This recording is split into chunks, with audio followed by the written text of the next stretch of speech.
All right, so we're going to continue with the challenges of trying to make an animal with believable anatomy from our fantasies, right? So instead of just blending, from our fantasy sounded weird, but from our imaginations, instead of just blending this wing in so it just fades, I need that wing to feel like it has the anatomical structure that I showed on my sketch. So what I can do is turn off the wing and then understand where that wing would come out of the back here. And here's the shoulder joint on the collarbone for these arms. So if I take that back, it should come out of this ridge right here. So what I'm going to do is take my lasso with a 3-pixel feather, and I'm just going to follow that ridge of these scales or plates, right? And there's a few things I can do. Actually, maybe the easiest is just this. I'm going to grab that on this layer, and then I'm going to duplicate it, Command J, and then I'm going to move that up above the wing. So it's overlapping the wing. You see that? And now, when I move the wing, and maybe I even just adjust it slightly with Option Command T to transform it, and I can rotate it down a little and move it in, and now you see how it just fits right into that anatomy, right behind those plates. So I don't need to worry so much about blending the yellow into those plates. I need to make it feel like it's at the right angle. And I think that works, but it's not quite big enough, so I'm going to stretch it by holding down Shift, because this wing should be quite a bit bigger. And this gives me an opportunity to show you this. Even though those tips go off the edge, which would not be good, I can go to Image Canvas Size and just increase it a little bit in the width. So I can go to like 8,500 pixels. I could also do it by inches. So this is, I can go to 25 inches, right? But I'm going to grow it from that edge, so it extends the space. So that's the benefit of compositing. You can always mess with these layers. Okay, now the job is blending this wing, right? I can also just do slight warp. You know, make it kind of fit with that anatomy.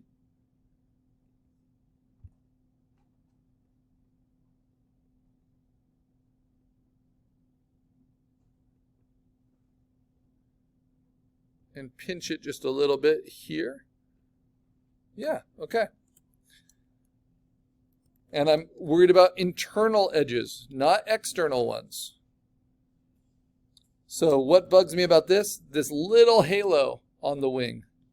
So I'm going to use my magic wand. I'm going to have contiguous on. I'm going to have a 3-pixel feather. I'm going to hold down Shift. Try to get that little halo on the wing selected.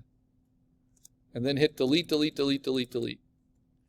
And that should erase it all the way along that edge. And sure enough, it did.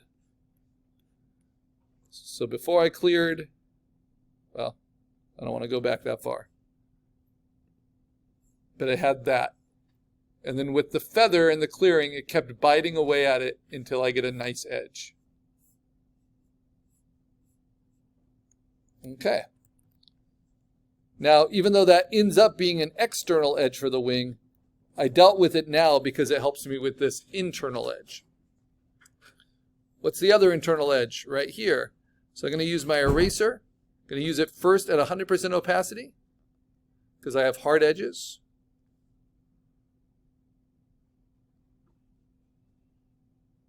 And I just want to reveal. Let's see, how much do I want of that? Maybe I want it right here. I want this to be a little bit harder edge, so I'm going to use my lasso instead for the wing. And then with that feather turned on, then delete, delete, delete, delete, delete. Okay, so far so good. Going down.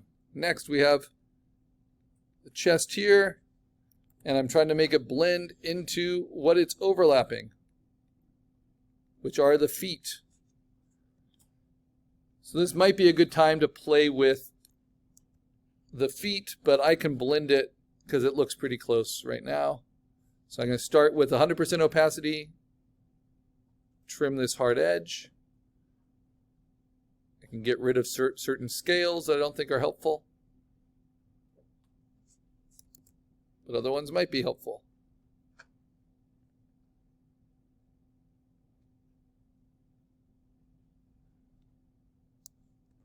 All right, and then I think this wing is on these back feet. So let's see, yeah, right there. So I can also start transitioning that. Oh, but did I want that? No, I don't want that. No reason for that at all. I was wondering if I was keeping it for some reason. All right. Okay, now go back to blending. And because I've gotten rid of the hard edge, now I can go a low opacity eraser and start blending and mixing those colors.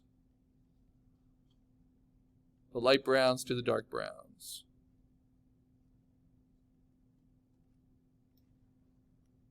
Letting them all get closer together so that they flow. All right. Now I'm to the back feet, and now it's time for me to get the coloring right. So the adjustment levels. So I'll do it first to this top part, which I just blended with, so it's pretty close. So image, adjustment, levels. Come on, I think I might need to save. Because I'm on my laptop here, when it slows down, I save it, and then because I know some people have trouble, especially using Photopea consistently on their laptop, this is what I recommend. You actually close it, and then you actually close the whole browser. Quit the browser. I know that can be a pain. Let it close completely, and then reopen the browser. That clears your memory cache for the browser, and then go to Photopea. Remember, it's helpful not to have other tabs open.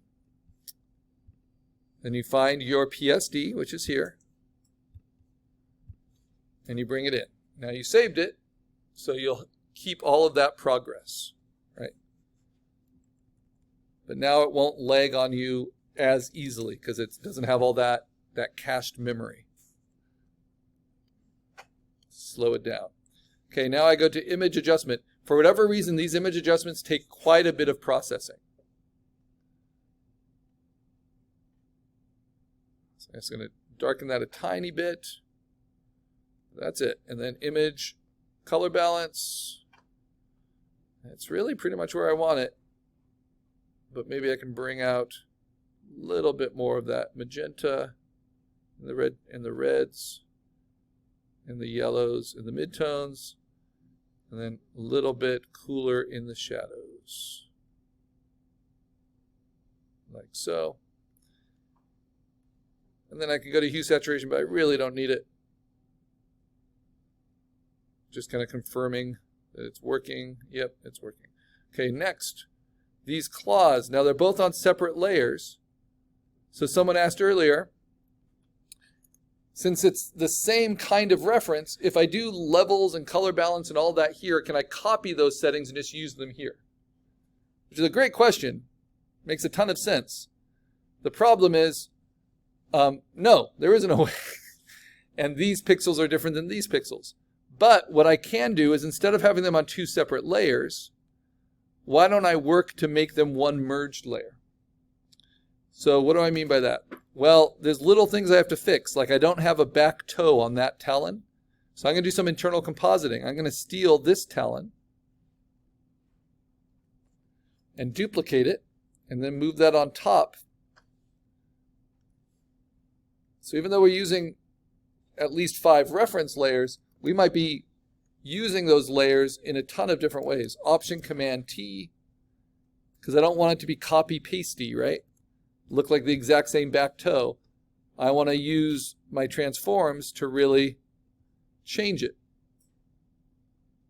Change the way it looks, change its silhouette, even change its color.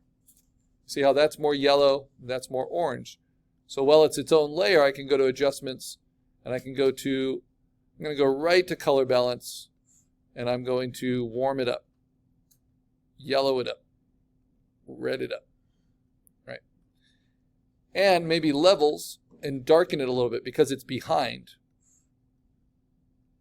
The whole reason I have to do this is because the one in the actual reference is lost to shadow. Okay, now I'm going to merge all 3 of these layers together. So what are they? That one, and that one.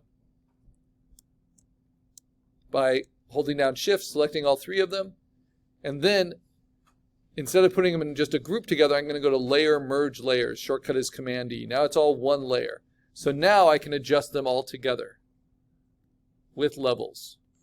And my goal is to get them to match this. Now the other problem I have is that I think I have enough overlap actually.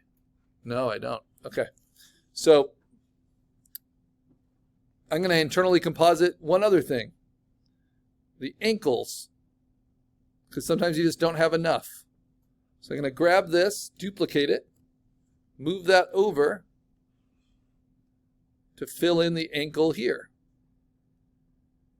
Make sense?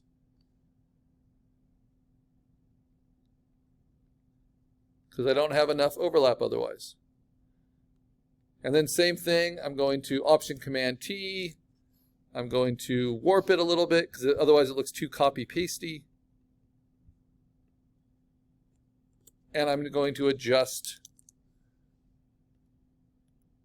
its color balance. Deepen it a little. Okay. And now if I wanted to, I could do the internal blending with my soft edged eraser. Except that looks really hard edged.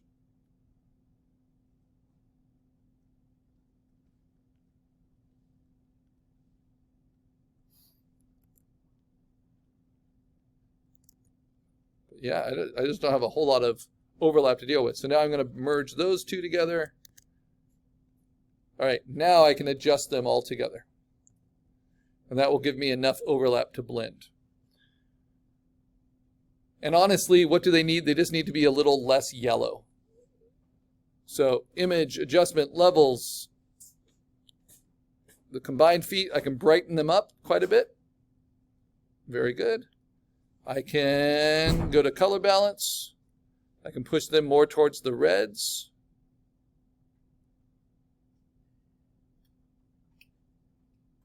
Get away from the yellows.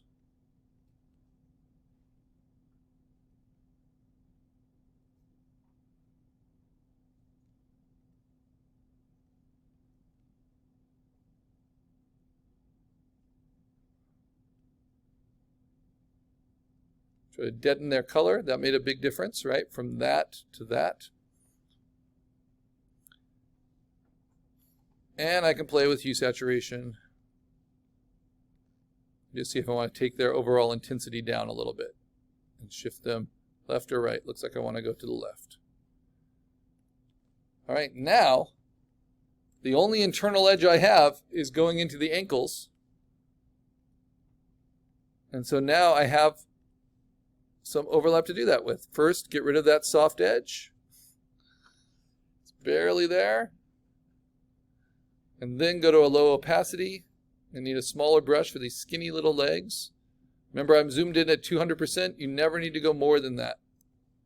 Going more than 200% is just wasting your time because you're not going to see it in the finished product, in the print. All right. Yeah, that's basically what I can do. Okay. Now, what's left? The tail. I already did. Those internal edges don't even exist because it's already overlapped.